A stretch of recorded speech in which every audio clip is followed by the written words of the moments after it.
Bismillahirrahmanirrahim. Alhamdulillahi rabbil alamin. Wa bihi nasta'in ala umurid dunya waddin. Wassalatu wassalam ala al-mab'uthi rahmatan lil alamin. Nabiyyina wa habibina wa qudwatina Muhammad ibn Abdullah wa ala alihi wa sahbihi wa man sar ala nahjihi wa ihtada bihadihi wa istanna bisunnati ila yaumiddin. Amma ba'du. Muslimin dan muslimat, para jemaah, para pencinta ilmu, para pencinta Al-Quran dan Sunnah, Assalamualaikum warahmatullahi wabarakatuh. Alhamdulillah, syukur kita kepada Allah Azza wa Jalla pada pagi ini 28 Ramadan 1445 kita dapat meneruskan pengajian kita dalam tafsir surah Ali Imran. Surah Ali Imran, surah yang ketiga, juzuk yang keempat. Ayat yang kita akan baca hari ini insya-Allah 154 155, masih lagi dalam kisah Ghazwah Uhud. Ghazwah Uhud zu syujun, yang membawa banyak peristiwa yang perlu dimuhasabah, yang perlu dikaji selidik, yang perlu diambil ibrah dan pengajaran. Kerana Allah SWT uji sebahagian daripada hamba-hambanya yang beriman dengan sedikit ujian sehingga terkorban syahid 70 orang sahabat. Itu di antara yang paling ramai sekali sahabat meninggal dalam peperangan sejarah zaman Nabi SAW. Dalam peperangan Ahzab tak ramai. Waktu Sulhul Hudaybiyah tak ada, pembukaan kota Mekah, tapi Uhud ramai. Karena itu Uhud ni panjang lebar kata orang, daripada ayat 121 sehingga ayat 180 surah Ali Imran masih lagi dalam isu peperangan Uhud. Baiklah para jemaah sekalian, kita coba ringkaskan pengajian ini, memandangkan 10 akhir Ramadan ni ramai di kalangan kita yang bertahajud. Ada yang pukul 3, ada 3:30, ada pukul 2 lagi. Allah taqabbal Allahu minna as-siyam wal qiyam. Kita doa supaya Allah Ta'ala kabulkan apa amalan yang kita buat, lebih-lebih lagi amalan yang kita ikut berdasarkan sunnah Nabi sallallahu alaihi wasallam. Ayat yang kita akan baca ni, 2 ayat, Allah Ta'ala berikan ketenangan kepada tentera Islam. Mana selepas begitu gawat dalam peperangan Uhud, lepas pada tu tenang, boleh tidur. Orang Islam tidur, geng munafik resah, duk mikir kau kalau tahu gini kita tak ikut pun tak dapat apa-apa. Itu dia panggil keresahan. Puak-puak yuridud dunia, yang duk gila ke dunia. Kemudian Allah Ta'ala gambarkan orang yang lari dari medan perang, mereka telah dihasut oleh syaitan, wal'iyazbillah. Baik, kita baca ayat dulu, baru kita pergi kepada huraian. Ayat 154. A'udzu billahi minasy syaithanir rajim. Thumma anzala 'alaikum min ba'dil ghammi amanatan nu'asan yaghsha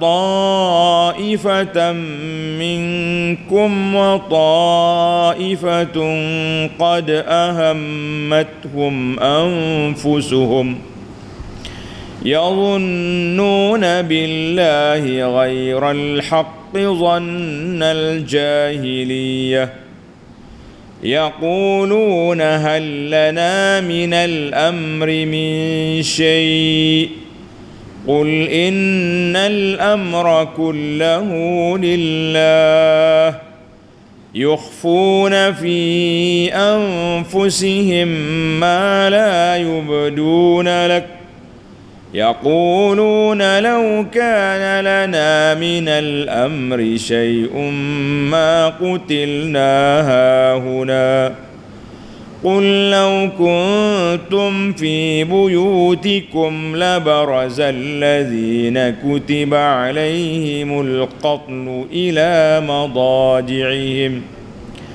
وليبتلي الله ما في صدوركم وليمحص ما في قلوبكم والله عليم بذات الصدور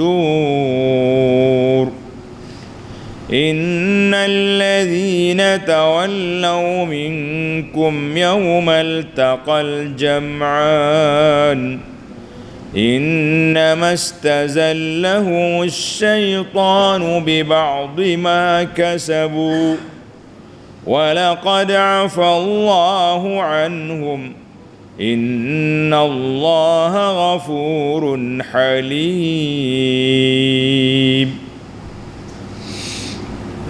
Allahu Akbar. Tengok kepada tafsir ayat.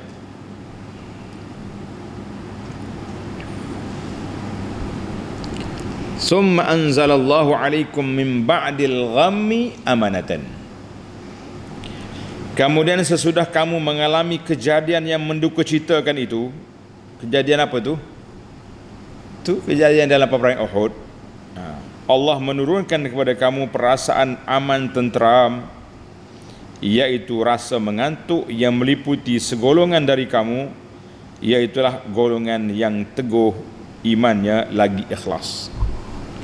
Jadi ada kumpulan orang beriman tidur. Ialah bila kita dalam keadaan gawat, letih, penat, sakit, boleh tidur, alhamdulillah, nikmat. Allah gambarkan sekumpulan lagi tak lena tidur, duk mikir kau kalah, duk mikir kau terlepas peluang, duk mikir macam-macam fikir. Tengok munasabatul ayah 5 qablaha. Munasabah ayat ni dengan ayat sebelum. Anna Allah Ta'ala lamma wa'ada binasril mu'minin. Dalam ayat yang lepas Allah janji untuk beri pertolongan pada orang mukmin mengalahkan kafir. Wa hadzal nasru, pertolongan ini la budda wa an yakuna masbuqan. Jadi bila kita kata Tuhan tolong, maknanya Allah Ta'ala hilangkan rasa takut dalam diri kita.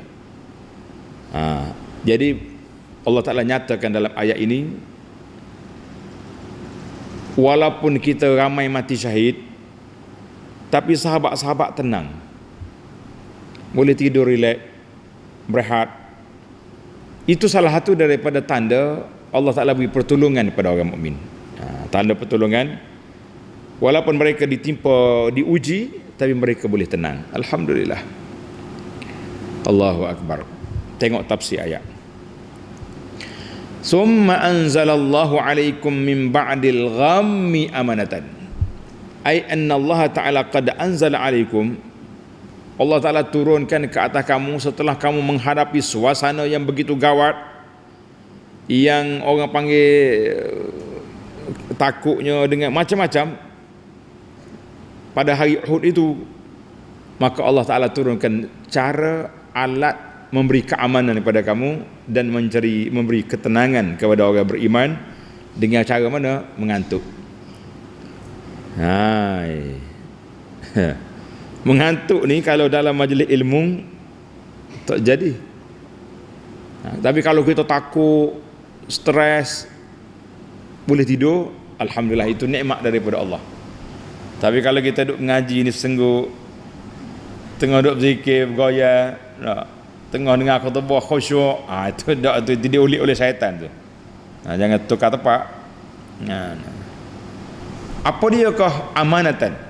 suatu keamanan yang Allah Ta'ala anugerahkan kepada sahabat Nabi itu apa? Nu'asan yaghsha ta'ifatan minkum. Allah bagi mengantuk, sekumpulan orang beriman mengantuk. Ai innal amana alladhi nazala biqulubihim, ketenangan, keamanan yang Allah Ta'ala turunkan ke dalam hati orang beriman, iaitulah mengantuk. Mengantuk, dia kata.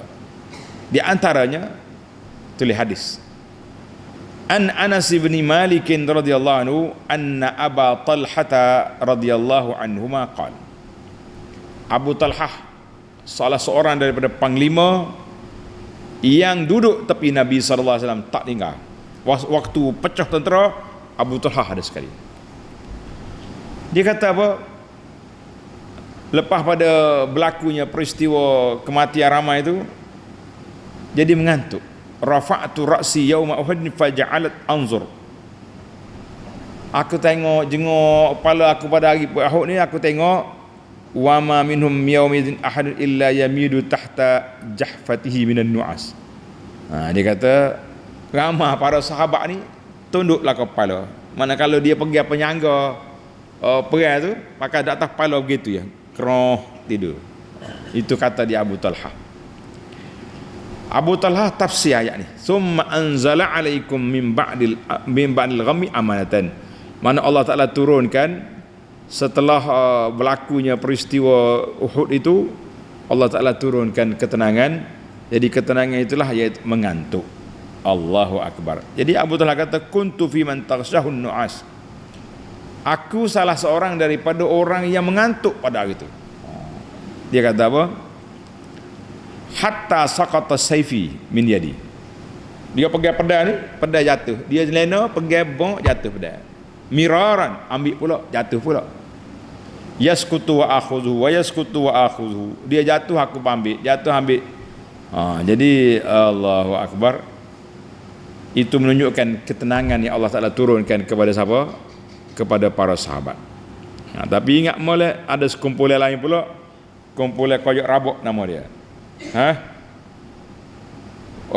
Wa ta'ifatun qad ahammatum anfusuhum yazunnuna billahi ghairal haqqi dhannal jahiliyah. Tengok, sekumpulan lagi, dan sedang segolongan yang lain yang hanya mementingkan diri sendiri. Orang yang penting diri sendiri dalam perjuangan ni, dia akan lari. Tak dapat dia nak, lompat. Menyangka terhadap Allah dengan sangkaan yang tidak benar, seperti sangkaan orang-orang jahiliyah. Jadi puak jahiliyah tu, dia mana percaya ke Tuhan. Maknanya ada dua kumpulan di sini. Kumpulan yang baik mengantuk, kumpulan hak tak juruh. Di antaranya kumpulan mana? Kumpulan pengikut Abdullah bin Ubay bin Salul dan Muta'ib Abu Bari, Muta'ib bin Kushair, dan kuncu-kuncu mereka. Hak ni kumpulan tak mengatuk. Bila tak mengatuk, dia duk buah apa dia? Yoya.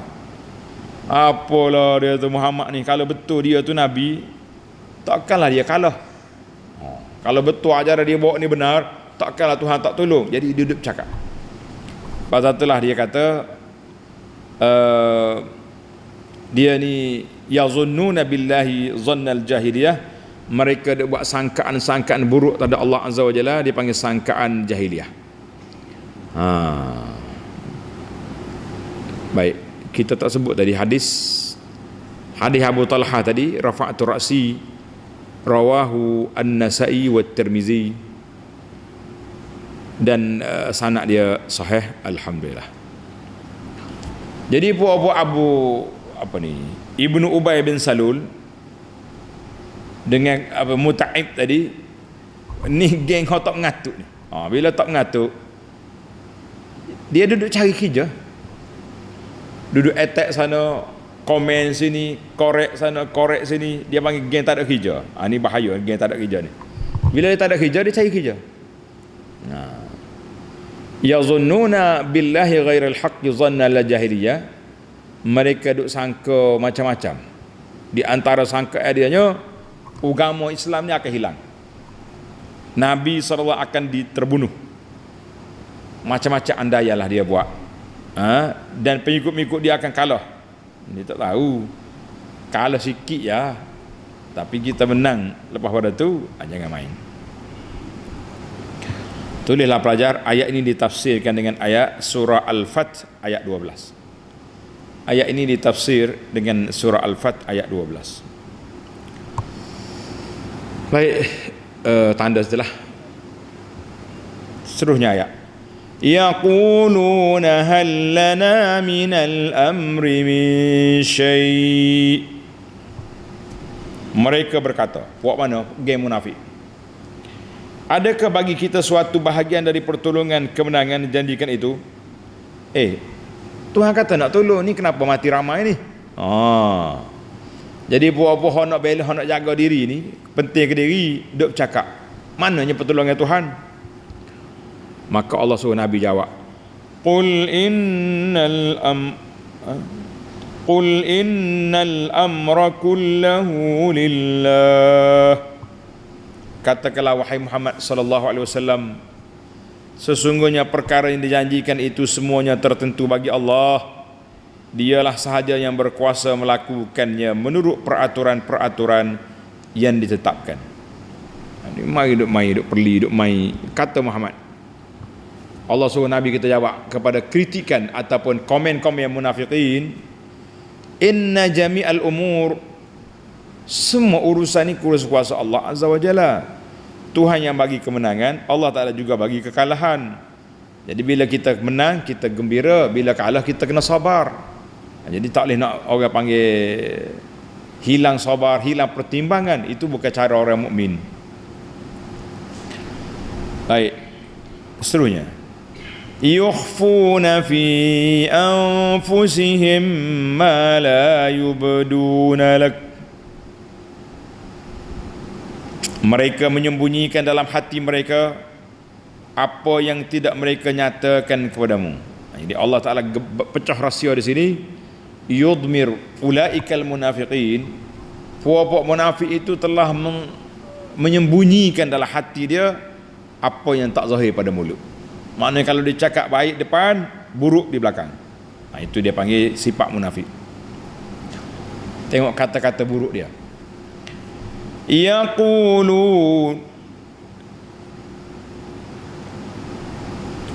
Yaquluna law kana lana minal amri shay'un ma qutilna hahuna. Yaquluna law kana lana minal amri shay'un ma qutilna hahuna. Mereka berkata sesama sendiri, kalaulah ada sedikit bahagian kita dari pertolongan dijanjikan itu, tentulah orang-orang kita tidak terbunuh di tempat ini. Mana kalau betul Tuhan nak tolong, tak mati. Dia duduk main begitu, dia main teori, dia panggil teori. Ai innal ladzina kanu yukhfuna anka, perkataan yang ada dalam hati mereka dan mereka berbisik sama-sama mereka, dia tak bagi tahu kepada Nabi, iaitu kalaulah Nabi ikut dengar kata kita. Kan ingat tak waktu sebelum pergi perang Uhud, Nabi mesyuarat nak perang dalam bandar ke luar bandar. Geng-geng muda kata luar bandar, kita lawan tetap lawan. Puak-puak tua termasuklah Ibnu Ubay, kita nak lawan dalam bandar. Jadi dia berkata, lau kana lana minal amri syai', kalaulah urusan ini kita ada kuasa, tentulah tak akan berlaku benda ni. Tapi Muhammad tak dengar kita, dia dengar budak-budak. Dia komen gitulah. Allahu Akbar. Maka Allah Ta'ala suruh Nabi jawab. Tak usah duduk dengar buah provokasi puak-puak munafikin. Qul law kuntum fi buyutikum labarazal ladzina kutiba alaihimul qatlu ila madaji'ihim. Katakanlah wahai Muhammad sallallahu alaihi wasallam, kalau kamu berada di rumah kamu sekalipun, nascaya keluarlah juga orang-orang yang telah ditakdirkan oleh Allah akan terbunuh itu ke tempat mati masing-masing. Orang ni tak pergi perang, tak ikut dalam perjuangan, tapi kalau Tuhan itulah dia mati, dia pergi juga hari tu, tak kira lagi mana pun. Macam kita hari ni lah, bila berlaku kematian baru kita tahu, oh dia ni. Gitulah, maknanya kita tahu sebelum terjadi. Jadi puak-puak munafik ini duduk main lagi tu. Oh, kalau tak ikut kita, kalau dengar Allah kita, kalau banyak. Kalau tu maknanya kalau lah. Maknanya kalau Muhammad ikut kita, kalau Muhammad dengar pandangan kita, kalau jadi mengarut lah. Tak ada, semalam kita dah baca hadis kan, Nabi SAW larang daripada menggunakan perkataan lau, kalau kepada benda yang dah lepas. Orang ni keluar daripada rumah, siapa disimpan 3 kena langgar, patah 3. Dia duduk termenung, kalau aku tak keluar tak kena langgar. Kalau aku naik kereta tadi selamat, ni naik motosikal. Jadi duk main kalau ni dia akan jadi kebingungan, stres kata orang, depression. Sebab apa? Sebab dia duk memikir kalau. Maka Nabi kita larang. Dalam hadis Nabi kata, fa inna law taftahu amal syaitan, menggunakan perkataan kalau pada benda lepas ni akan buka pintu waswas syaitan. Ini bahaya. Maka Allah Ta'ala nyatakan kepada Nabi SAW supaya tolak provokasi apa di ahlul kitab tadi, provokasi puak munafikin. Nabi juga kata tolak. Nabi kata kalau duduk di rumahmu pun, kalau Tuhan takdir kamu mati hari ni, kamu keluar juga lagi. Jadi Allah Ta'ala dah tetap dah. Mana takdir Allah Ta'ala dah, kita akan menerima syahid seramai 70 orang di Uhud, apa boleh buat. Benda lepas dah lah, tapi kena muhasabah lah, jangan ulang balik peristiwa yang sama. Baik, ayat seterusnya, wa liyabtaliyallahu ma fi sudurikum, dan apa yang berlaku di medan perang Uhud itu dijadikan oleh Allah untuk menguji apa yang ada dalam dada kamu. Tuhan nak tengok dalam hati kita ni munafik ataupun betul-betul solid beriman. Orang solid beriman tak akan kesal dengan apa yang menimpa, tapi mereka mengesali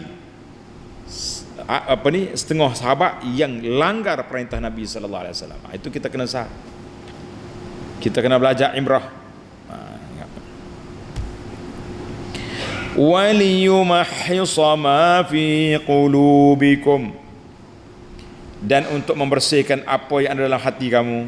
Tuhan nak bersih. Allah Ta'ala nak bersihkan hati kita, nak beza di antara mukmin dengan munafik. Orang mukmin tenang, munafik duduk cakap bobe-bobe, yoya, duduk marah, tak ikut kita, macam-macam lah dia punya strategi yang dia sendiri buat. Kita kata itu Allah Ta'ala nak uji. Wallahu alimun bidhatis sudur, dan ingatlah Allah sentiasa mengetahui akan segala isi hati yang ada dalam dada. Kamu tak usah duduk sembunyi lah, Allah Ta'ala tahu semua apa yang ada dalam hati kita. Jadi kita hari ni pun tak usah duduk main-main lah. Biarlah kita ikhlas dalam perjuangan, biarlah kita telus dalam apa saja kita buat. Dalam ibadat kita ni kena ikhlas. Sebagaimana kata Al-Fudail Ibn Iyad, syarat nak kabul amal 2, yang pertama ikhlas, yang kedua mutaba'atun Nabi sallallahu alaihi wasallam. Tulis pelajar. Maknanya syarat kabul amal yang pertama ikhlas, buat kerana Allah. Yang kedua mutaba'atun Nabi sallallahu alaihi wasallam, artinya ikut hak Nabi ajar, ikut hak Nabi buat. Jangan duduk ikut hak kita nak. Jangan dalam perkara ibadat. Allahu Akbar. Tengok ayat yang kedua dalam siri ini.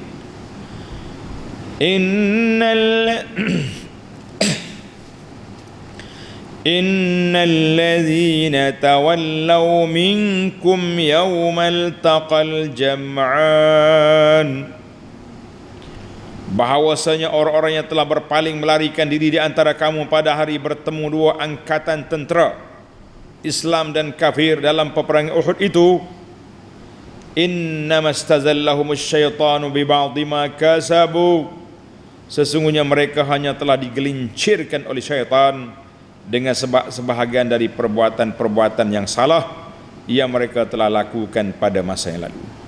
Jadi bila kita berdosa, syaitan dapat menguasai kita. Ingat molek, dengan dosa syaitan pun naik jadi bos lalu. Kalau kita tak mau jadi syaitan jadi menguasai kita, istighfar, taubat sentiasa kepada Allah Azza wa Jalla. Kemudian ayat ini Allah Ta'ala nak uji kita.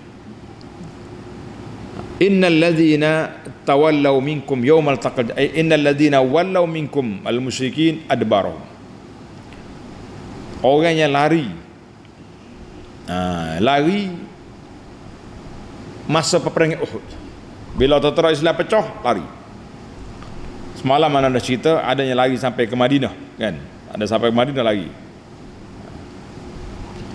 Innamastazallahumush syaitan, sesungguhnya mereka telah digelincirkan oleh syaitan dengan sebahagian dari perbuatan-perbuatan yang salah yang mereka telah lakukan pada masa yang lalu. Jadi buat masalah. Allahu Akbar.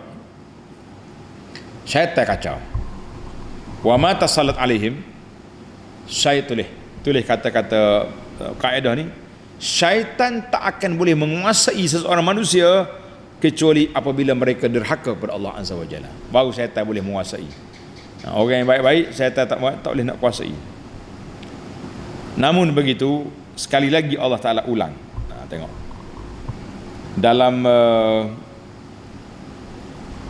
dalam ayat lepas, ayat 152, walaqad afa ankum. Tengok ayat lepas, walaqad afa ankum, Allah Ta'ala dah maafkan daripada kamu. Sekali lagi Allah ulang dalam ayat ini, walaqad afallahu anhum. Tengok ayat 152, ankum, di sini anhum, sebab di sini cerita. Dan demi sungguhnya Allah telah memaafkan mereka. Siapa dia mereka? Yang pecah dalam peperangan Uhud. Jadi Allah Ta'ala tak ambil kira, tak jadikan mereka orang yang berdosa, yang bersalah. Kalau tidak, tak boleh jadi mati syahid lah mereka. Sebab itulah dalam siri lepas ada kata, para ulama Islam meletakkan bahawa semua syuhada Uhud, syuhada inda rabbihim yurzaqun, mereka itu mati syahid. Mereka mati syahid. Jangan pula awak pergi kubur Uhud kata, ada sahabat-sahabat yang lari, kita tak mahu bagi salam. No, semua mereka syuhada inda Allah. Ini kita kena besar. Ini ada kisah dikatakan dalam kitab sirah, mengatakan yang sahabat dekat dengan Nabi Abu Bakar, Umar, Uthman jauh. Jadi timbullah puak-puak, orang mula bercakap, dia panggil buah mulut. Buah mulut ni banyak. An Uthman bin Mauhab, Uthman bin Mauhab, dalam kitab ni tak bagi hatah, Mauhab. Qal ja'a rajulun hajjal bait, seorang lelaki ni pergi haji Mekah. Dia tengok dekat Kaabah, orang duduk liku, satu kumpulan kelompok manusia duduk liku, ada tok syekh duduk mengajar. Qala man haula'il qaum, siapa dia duduk liku ramai-ramai itu? Qalu haula'i Quraisy, ni puak-puak Quraisy ni. Quraisy masa tu dah Islam dah lah, lepas pada zaman Nabi dah ni. Man syekh, tok syekh hak dia mau duduk liku tu siapa? Qalu Ibnu Umar. Tu anak Sayyidina Umar tu, Abdullah. Dia pergi selalu dekat Sayyidina, dekat dengan Ibnu Umar. Dia pergi, ya Syekh, ata'lamu anna Uthman bin Affan farra yawm Uhud? Mu tahu kau tidak, Uthman lari pasal perang Uhud, dia tak duduk di sebelah Nabi. Qala na'am. Ibnu Umar kata, ya, memang dia undur juga sekejap terkejut. Yalah muka bagai terkejut. Tiba-tiba pecah tentera. Tapi ingat molek, mu jangan cerca dia, mu jangan cela dia, jangan kata dia, jangan jadi macam geng-geng Syiah lembek mulut duk kata kat Osman. Please, amma firaruhu yauma Uhudin. Kalau kata Osman lari pada hari peperangan Uhud itu, fa asyhadu annallaha afa anhu wa ghafara lahu. Allah Taala telah ampunkan kesalahan dia dan Allah Taala maafkan dia. Mana? Tengok Tuhan kata dua kali dalam ayat ini. Dalam ayat ini kata walaqad afallahu anhum, itu ayat sekarang, dan dalam ayat yang 152 walaqad afa ankum. Jadi alhamdulillah selesai masalah. Ini kadang-kadang orang ni dia provokasi. Dia tak suka dengan Osman, dia cari kelemahan. Apa yang kita boleh kritik, apa yang boleh kita hentam, apa yang boleh kita kata macam-macam, tapi Ibnu Umar cerdik. Dia cut selalu supaya tak timbul beda. Betul dia lari, tapi ingat molek, aku bersaksi pada hari ini annallaha afa anhu. Allah Taala maafkan berdasarkan nas Quran. Jadi kalau ada lagi puak-puak Syiah lembek mulut, mari duk mencela Sayyidina Osman dengan sebab ini, kita ambil Quran bok atas dahi dia, Allah walaqad afa anhu, afallahu anhu. Tuhan maaf, mu duk cerca buat apa? Ni kadang-kadang begitulah manusia ni. Allah Taala nas Quran. Jadi Allah Taala nas Quran. Hadis dalam Bukhari, hadis dalam Bukhari.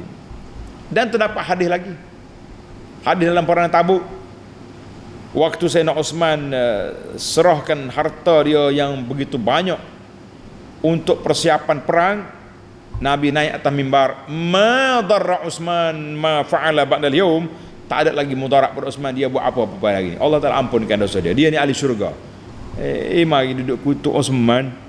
Kalau kita dengar orang duduk kutuk sahabat lah, Sayyidina Abu Bakar ke Umar ke Osman ke Ali, tak lah, sebab dia pok Syiah. Kita ketuk tak kepala dia tu. Bahasa jenis mulut busuk, mari nak cakap tentang sahabat Nabi depan aku ni. Berani tak berani? Berani ke tidak? Itu dia panggil ayat Quran. Innallaha ghafurun halim. Allah Subhanahu wa taala Maha amat pengampun lagi amat penyabar. Maksud dia apa? Allah Ta'ala ampunkan dosa-dosa kamu. Yastur zunuba ibadihi. Allah Ta'ala tak ambil tindakan ke atas mereka setelah mereka bertobat, setelah mereka beristighfar.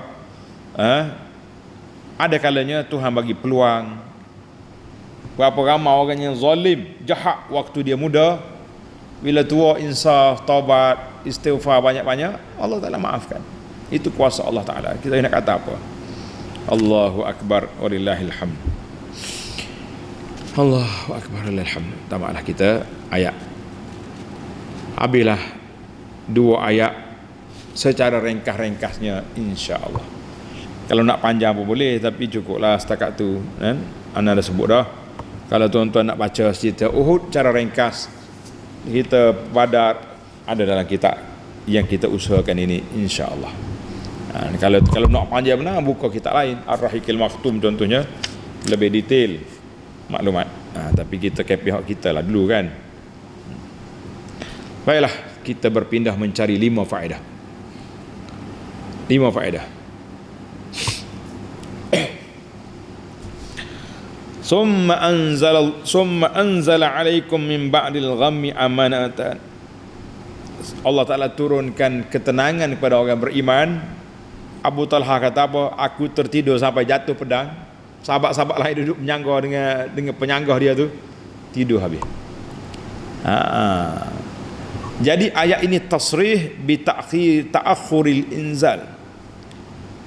Maknanya Tuhan turunkan ketenangan itu bila? Setelah tamat peperangan, habis dah perang, bergelimpangan sahabat 70 orang syahid. Nabi duduk kesak darah muka dia. Marilah ketenangan. Allah Ta'ala bagi sahabat-sahabat yang hidup, hak sakit pun tidur habis. Allahu Akbar. Itu dia panggil ayat summa, kemudian, selepas daripada itu, maknanya lepas perang. Allah Ta'ala nyatakan bahawa apakah nikmat yang dia beri alaikum, iaitulah Allah Ta'ala anugerahkan mengantuk. Kita hari ni mengantuk atau tak mengantuk? Main dengan tahajud mengantuk tak? Tapi gitulah suasana. Ada hak tidur, ada tak tidur. Dia kata tak, hak hari tak tahajud pun jenera juga. Itu dia ulik oleh syekh. Orang tu hak kena ulik ke syekh dah tu. Syekh apa? Syaitan. Dia ulik dia tu. Jangan tidur tengah orang mengajar. Jadi kena ulik. Gerak macam-macam dia tu. Allahu akbar. Baiklah. Dalam ayat ini Tuhan kata amanatan nu'asan. Amanatan nu'asan. Satu ketenangan. Apa dia bentuk ketenangan itu? Mengantuk. Itu ayat tu tertib. Amanatan nu'asan. Allahu akbar. Bila mengantuk je tenang lalu. Waktu kita sakit ke, kita takut ke, nah, bila kita terlena, hilanglah dia punya sakit. Sebab itulah hari ni kalau ni orang sakit tak boleh nak menapah ni, dia ditidurkan, istilah sekarang ditidurkan. Nak suruh tenang lah tu.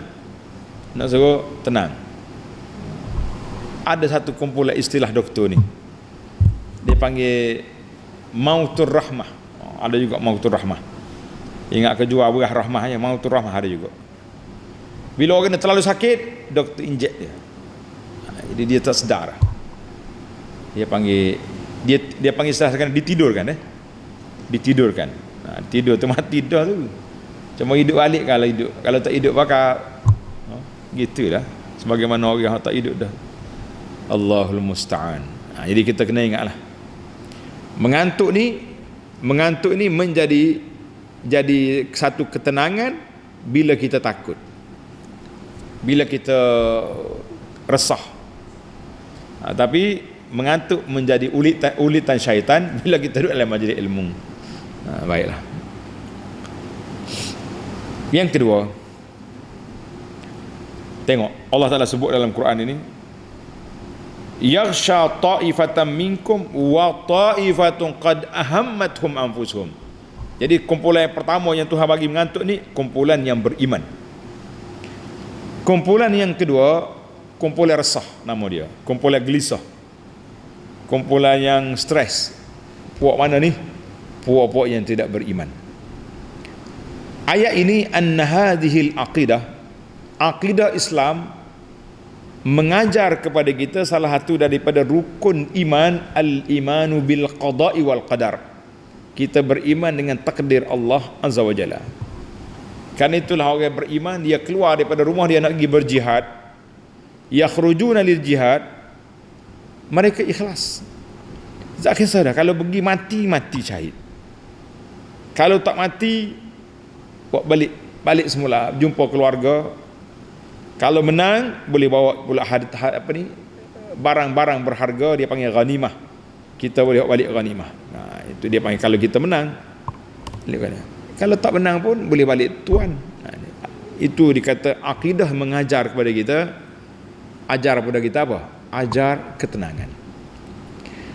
Baiklah. Yang ketiga, ta'ifatun qad ahammathum anfusuhum. Orang yang penting ke diri. Penting diri. Biasa orang penting diri ni, puak-puak ni bahaya. Bila dia duduk penting diri, maka Allah Ta'ala uji dia.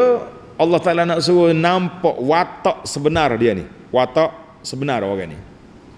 Itu dia panggil bala. Macam dalam ayat tadi, bila Allah Ta'ala uji, nampak lalu. Puak-puak munafikin, Ibnu Ubay, Muta'ib, mari duduk buah, duduk bercakap benda-benda yang menzahirkan apa yang ada dalam perut dia. Sebenarnya mereka tak beriman pun kepada Allah Azza wa Jalla. Kita hari ni pun kita tengok.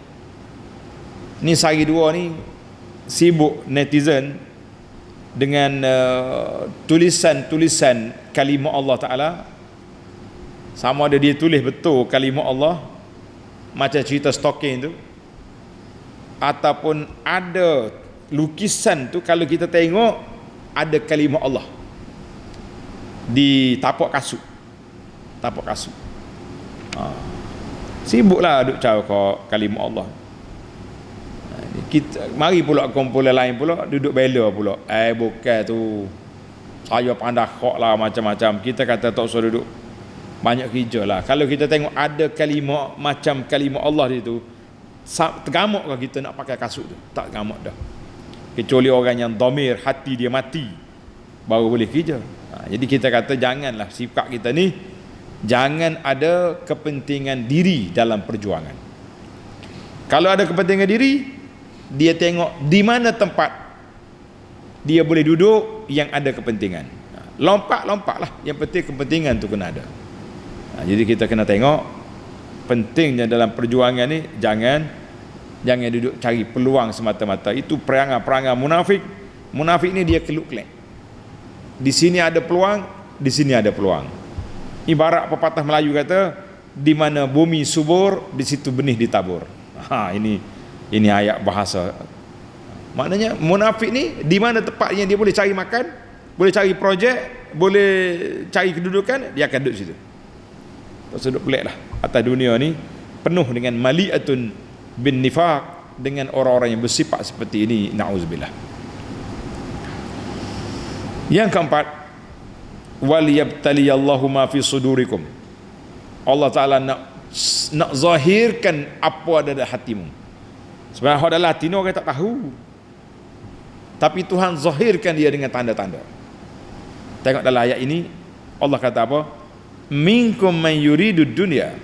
Ada di kalangan kamu nak dunia, ada nak akhirat. Dan kita boleh tengok bila diuji, nampak lalu orang ni nak ke dunia, ni nak ke akhirat. Hati-hatilah kita.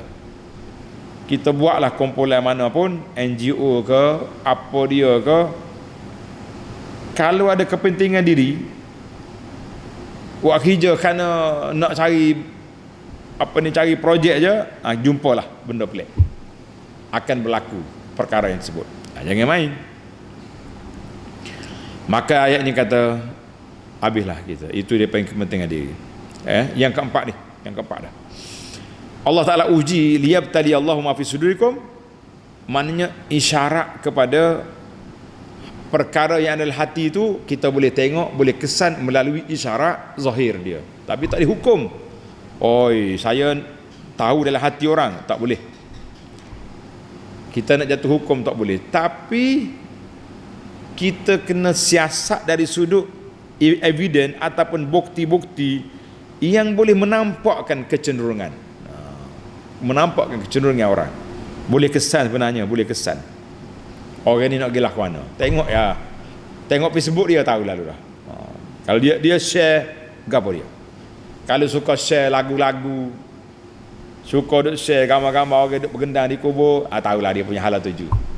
Kalau duk share benda-benda hak sahih, hadis-hadis yang sahih dari Nabi, amalan-amalan, kita boleh tahu orang nak hala tuju dia ke arah mana.